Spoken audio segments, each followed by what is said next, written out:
Halo, assalamualaikum dulur. Kembali lagi bersama saya Celbedo Ngawi. Di video kali ini saya akan membahas seberapa pentingnya IC pada rangkaian power amplifier. Nah, oke, bagi yang penasaran seperti videonya silahkan ditonton terus sampai habis, dan bagi yang belum subscribe silahkan subscribe supaya tidak ketinggalan berita terbaru dari saya. Terima kasih.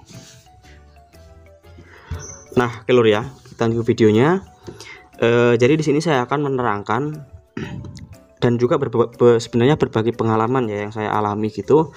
Seberapa pentingnya IC gitu. Nah, di sini saya akan bercerita sesuai dengan pengalaman yang pernah saya alami seperti itu. Nah, IC ini adalah suatu komponen yang mana dia itu salah satu dari komponen aktif. Jadi komponen aktif itu dia bisa bekerja kalau ada tegangan. Jadi komponen aktif itu contohnya seperti IC, terus transistor, dioda juga. Lah kalau komponen pasif, nah komponen pasif itu dia komponen yang enggak butuh tegangan gitu supaya dia bisa bekerja. Contohnya seperti resistor ini, terus juga kapasitor seperti itu. Jadi kalau IC, kalau transistor itu dia termasuk komponen aktif. Kalau ada tegangan dia baru bisa berfungsi seperti itu. Nah, walaupun IC ini tuh dia bentuknya kecil ya, tetapi dia IC ini tidak bisa dianggap remeh gitu. Karena emang fungsinya pada beberapa rangkaian itu fungsinya sangat vital, atau fungsinya ini sangat benar-benar penting gitu. Jadi kalau kita misalkan pilih IC-nya itu salah, entah itu salah tipenya atau salah kualitasnya, itu akan menyebabkan rangkaian kita tidak bisa bekerja dengan normal atau dengan maksimal, dengan bagus seperti itu. Nah, seperti contoh di sini saya akan mencontohkan menggunakan kit SOCL 506 ya. Yang mana kit SOCL 506 ini dia ada satu buah IC di bagian sini, bagian depan. Yang mana IC ini adalah IC single op amp ya, single op amp. Yang mana IC ini biasanya pakai TL071. Nah, IC ini itu dia berfungsi sebagai DC servo, atau berfungsi supaya tegangan DCO di kit ini tuh dia bisa kecil gitu. Seperti itu.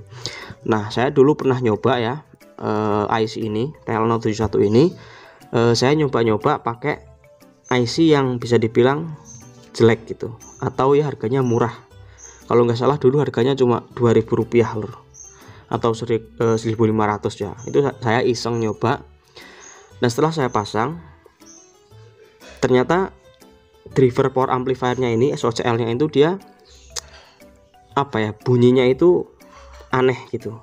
Bunyinya itu dia aneh gitu, nggak bisa diterangkan lah. Pokoknya dia bunyi, coba bunyinya itu dia seperti suara alien gitu, seperti suara robot. Dan ketika saya cek DCO-nya, ternyata DCO-nya juga tinggi seperti itu. Padahal saya sudah cek komponen lainnya ya, tidak ada yang rusak atau tidak ada yang short gitu. Lalu saya coba pakai IC yang bagus, langsung celing suaranya gitu. Jadi IC ini dia walaupun kecil, jangan sampai pilih yang sembarangan. Kalau bisa pilih IC yang bagus gitu. Nah, ciri-ciri IC yang bagus biasanya itu dia dilihat saja lur, dilihat itu sudah kelihatan pokoknya. Misalkan dulur-dulur punya ya 2 IC, yang jelek sama yang bagus itu beda.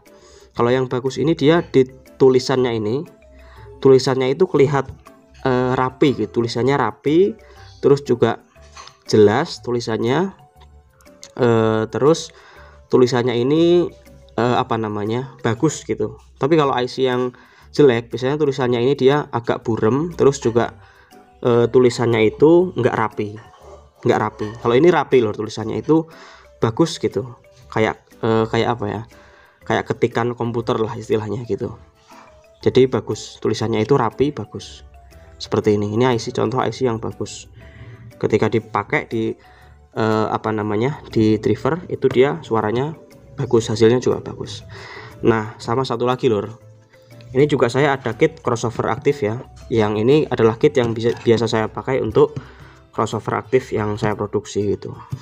Nah, ini IC di crossover aktif ini itu dia juga sama pakai IC TL071, pakai single op amp. Ini juga saya pernah nyoba pakai IC yang jelek gitu, nyoba-nyoba gitu kan. Nah ternyata setelah saya pasang ya, saya pasang IC-nya ini, saya pasang semua. Ternyata tegangan dari trafo, tegangan di PSU sini loh. Jadi dari trafo kan 12 volt ya. Nah setelah di sini itu saya cek, tegangannya itu ngedrop banget lur. Tegangannya itu sampai ngedrop, pokoknya sampai cuma sekitar 2 volt gitu. Nah saya nyalakan kan, itu suaranya dia nggak ada suaranya sama sekali, karena emang tegangan yang masuk ke IC itu cuma 2 volt. Saya sampai bingung lur, saya ganti-ganti PSU-nya, ganti trafo apa segala macam, nggak ngefek. Ternyata ketika saya cabut satu persatu IC-nya ini, tegangannya naik gitu.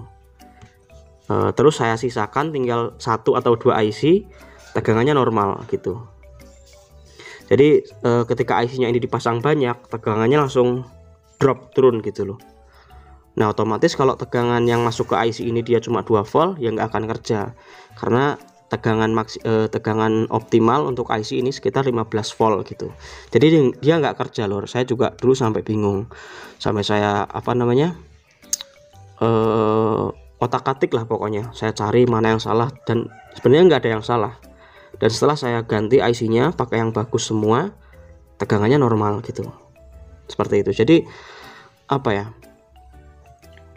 IC ini emang sangat penting gitu.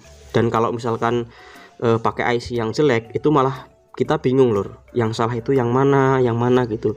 Jadi kita nggak akan expect gitu, nggak akan ekspektasi kalau misalkan, nggak akan ngira kalau misalkan ternyata IC ini dia fungsinya sangat penting banget gitu. Sebelum saya mengalami hal ini gitu, saya dulu mikirnya juga, walau cuma IC gitu, pakai yang jelek juga nggak apa-apa lah, pakai yang murah pasti hasilnya sama. Ternyata enggak lur, ternyata emang yang namanya harga itu ada kualitas gitu. Jadi kita nggak bisa nggak bisa ngebohongin lah gitu. Kalau IC yang bagus itu, yang mahal itu emang benar-benar kualitasnya bagus, entah itu dari segi suara maupun dari segi rangkaian gitu, seperti itu. Jadi saya harap sih dulu-dulu tetap berhati-hati ya kalau pilih IC, kalau bisa pakai yang bagus sekalian. Jadi supaya dulur-dulur yang baru belajar ngerakit itu nggak bingung nantinya gitu, karena ada sesuatu yang trouble tapi dulur-dulur nggak tahu kalau itu yang trouble adalah IC-nya, seperti itu.